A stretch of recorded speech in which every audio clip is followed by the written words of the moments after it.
অনেকদিন পর বন্ধুরা মিলে সবাই একসঙ্গে বেরিয়ে পড়লাম করিমপুর পার্কের উদ্দেশ্যে।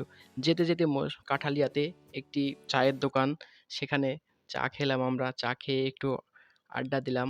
আড্ডা শেষে আমরা আবার মোটরসাইকেল নিয়ে বেরিয়ে পড়লাম করিমপুর পার্কের উদ্দেশ্যে। দেখুন কত সুন্দর মনোরম পরিবেশ। এই মনোরম পরিবেশকে উপভোগ করতে করতে আমরা পৌঁছে গেলাম করিমপুর পার্কে। সেখানে গিয়ে ৩ জন টিকিট কেটে নিলাম। ৳১০ টিকিটের মূল্য।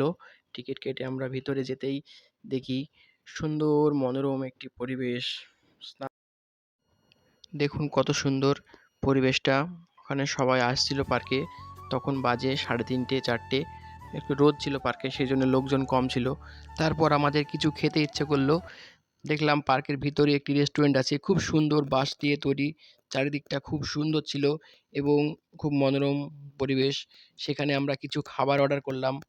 আমাদের খাবার চলে এসেছে। খাবারগুলাও খুব সুন্দর কোয়ালিটি ছিল। খাবারের কোয়ালিটিটা খুব সুন্দর ছিল এবং খাবারটা খুব সুস্বাদু ছিল। খেলাম আমরা। খাবারটা খুবই সুন্দর লাগলো খেতে।